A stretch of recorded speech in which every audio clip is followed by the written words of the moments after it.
The NFL Never Stops. Lloyd Vance, kind enough to join us for a couple months. Does a great job covering the NFL as a writer and, of course, correspondent for the NFL Network on the Boardwalk Honda Hotline. Always good to catch up with him. Lloyd, how you been, pal?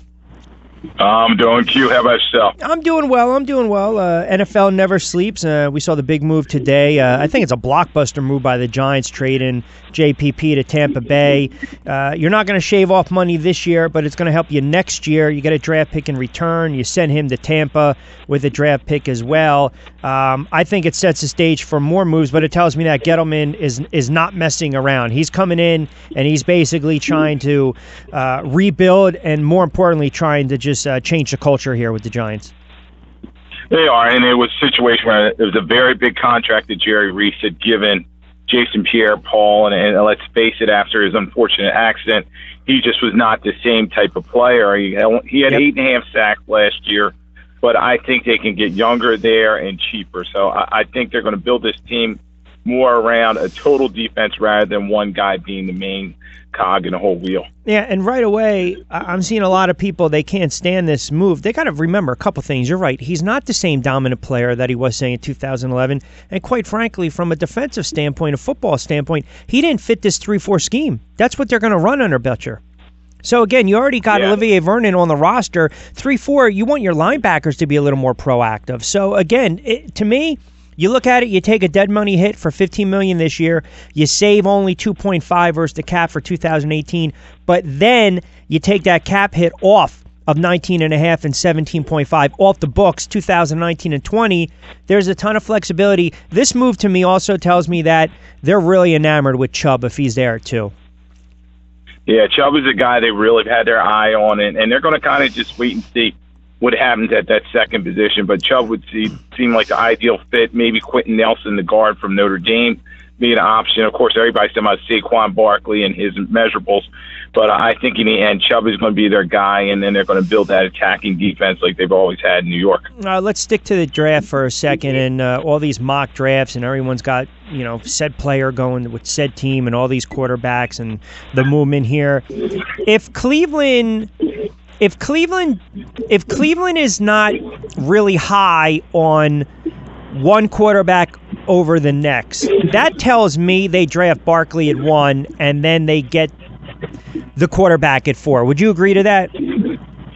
Well, at first I thought Barkley was going to be their guy, but in the end, yesterday you saw USC's Pro Day. They had their whole front office brass there, almost like what the Eagles did with Carson Wentz. So they seem to really like Darnold, and I think that's probably going to be their guy at 1, but you never know what could happen. Maybe somebody moves up or something like that. But them having the 1 and the 4 picks gives them a lot of flexibility. Now you look at Sam Darnold, as you just mentioned, and I guess people will say, well, why Josh Rosen over Sam Darnold? Why Sam Darnold over Josh Rosen? You look at Dorsey now; he's a guy that wants quarterbacks that don't turn the ball over as well. Even trying to give Hugh Jackson a quarterback that he can work with down the road. Taylor's a guy that didn't really turn the ball over. He loved Smith when he was with Kansas City. A lot of people look at Darnold and say sometimes he's a little careless with the football. I mean, do you think that would be the perfect fit for Cleveland? Because the kid's probably not going to come in and start right away. Yeah, all these quarterbacks have their warts, and none of them are that prohibitive favorite that like Andrew Luck was coming out of Stanford. But in the end, Darnold is the guy that has a lot of the arm talent. We saw it in the past. As you're saying, the turnovers have got to be cut down in the National Football League. Can't have interceptions that he was forcing, and they had a lot of fumbles as well. So I think he's their guy. But in the end, they're all kind of the same, and they all kind of have strengths and deficiencies about themselves. With the move the Jets making last week, to me, I think it's a no-brainer. It's guaranteed now that they're going to take a quarterback at 3. Yeah, even though they did sign McCown and then bring in Teddy Bridgewater, both of them are stopgap bridge guys at this point in their career, and I think they do bring in a quarterback. I think they're going to have their choice between Rosen or the kid from Wyoming, so they're going to have to figure out which quarterback they like best. Referring to Josh Allen, Lloyd Vance joined us for a couple moments on the Boardwalk Honda hotline. Again, just to clarify, the Giants paid $22.5 million for 1 year of JPP and a third-round pick. So, I mean, the one thing is he goes to Florida. He doesn't have to worry about the sales tax, and he went to college down there as well, South Florida. So, I mean, listen, I know we don't like to say rebuilding in the NFL. there's ways you can tinker, and that's an aspect of rebuilding, so to speak. So again, that's a move they had to make. How about some of the moves that the Eagles have been making? You know, they're adding to their defense. We knew a guy like Robinson was going to try to cash in. He does. He goes back to the Saints. That's a good fit for him. Blunt moves on, but it seems as though they've got guys that, you know, they believe, hey, listen, they're replaceable. And I think some of the moves that they made last year and some of the moves that they're making this year are letting you know that these guys are replaceable, but they're also adding to their strengths.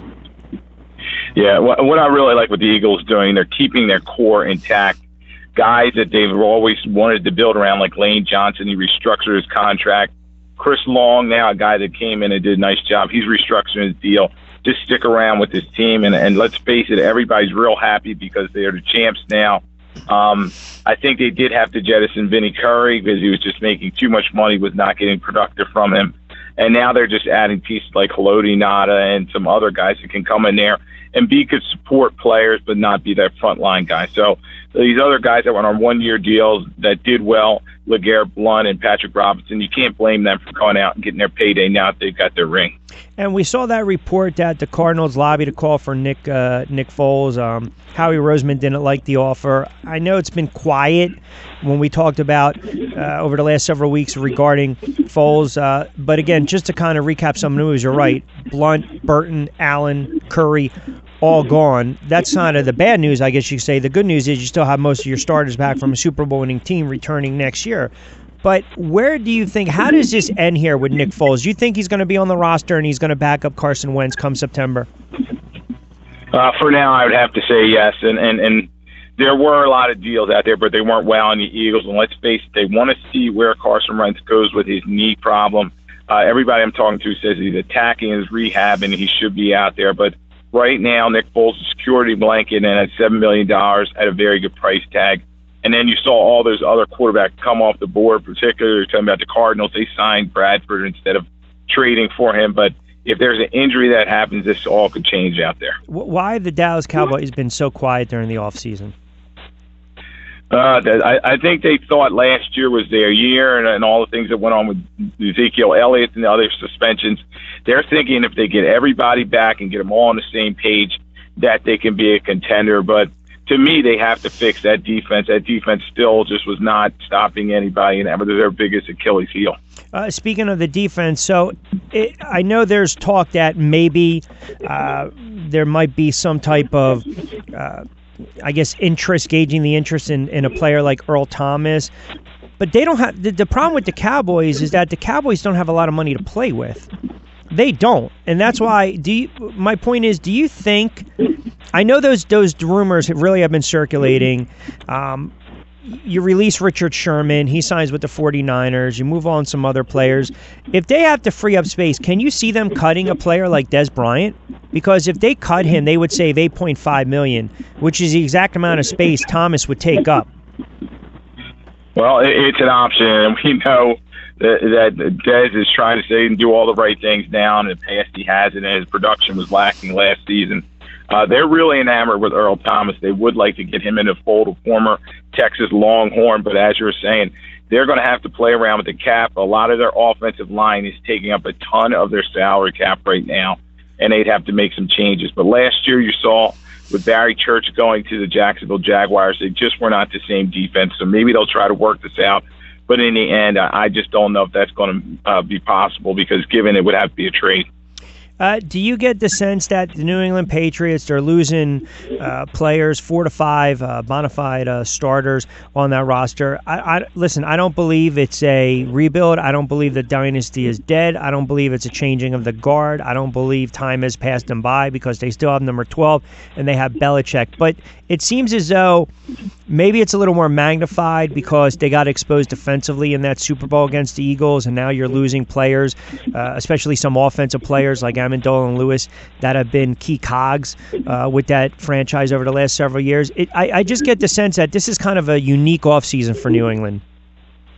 It is, and I keep hearing these rumors that, Robert Kraft is trying to give Belichick a roster that's not as plentiful, but I don't believe that's the case. I think they're just kind of going about it the Patriot way. They're going to believe in their system. They still think that they got to the Super Bowl, and they think that they should have won that game, given a play here or there. So I think they'll rebuild around Tom Brady, as you were saying, and guys like Deion Lewis, he's going to get his opportunities other places like Tennessee, but they're going to bring in another back or somebody to replace him. All right, before I let you get out of here, again, Lloyd Vance joining us on the Boardwalk Honda Hotline. How about the NFL, again, trying to figure out what's a catch and what's not a catch? By letter of the law, I just think this, to me, this proposed catch rule, it uses objective, right, and subjective language. First of all, there's always that one critical element, right? Both feet down, possession, and a, quote, football move. Are they ever going to get this right? I mean, honestly, because now I went back and looked at 25 odd touchdowns that were overturned this past season, and I can make a strong case and argument by letter of the law, by rule of what's a catch and not a catch. 18 of those should have been legit touchdown calls, but they overturned them. So are they ever going to figure this out? Well, Q, I can say they're getting closer. No one's ever going to be happy, and we're going to have to see how they actually implement this new rule. But I go back to the Austin Jenkins touchdown. It wasn't a touchdown. The Jets should have won that game against the Patriots. Well, what about the Shepard touchdown? Two times against the Eagles. That too. And your eyes are telling you that this is a catch, and the next thing you know, they're coming on saying the guy didn't survive the ground or make a move. I think the NFL is trying to get rid of this ambiguity and trying to turn the hot light off of them. We saw in the Super Bowl that there were a couple potential plays that they left alone, and the public liked it. So they should move on with that course of action. Yeah, but again, just for 1 second, hear me out. It's pretty complicated, though. They're complicating it by design. Do I really need to go back to what is a football move and that kind of crap in language? Because a couple of years ago, no one. What is a football move? So then the last couple of years, what did we have to deal with? A catch, no catch. So why can't they just simplify it? I know. I wish they would just kind of, the language leaves some open interpretation and can cause a lot of problems when you have some of these officials that, let's face it, they're not up to the speed of the game. So hopefully this will help clean up some things, but we're always going to have these controversial plays where they're going to replay and we're waiting 10 minutes and they're going to New York and we're waiting to see what happens. And then it's Monday morning quarterback all over again. Yeah, it is. Listen, and that's the one thing, because you still want to keep that human element in there with the referee and the officials, right? Because it's all about what the eye sees. But ultimately, you do have to get it right. That's the thing. It's almost like playing blackjack. If you're consistent on how you play, the table's not going to have a problem with you. But it's the week in and week out, the inconsistency by the NFL, by the replay officials, by the officials themselves. That's what makes it so frustrating to watch at times. One Sunday, this is a catch. The next Sunday, it's not a catch. Yes, just keep it consistent. I think everybody will be much happier. That's right, including myself. All right, my friend. Always appreciate a couple moments. Have a good weekend. We'll talk next week. Always appreciate a couple moments. All right. Thanks for having me on. All right, you got it, Lloyd Vance. Good follow on Twitter as well, joining us on the Boardwalk Honda Hotline.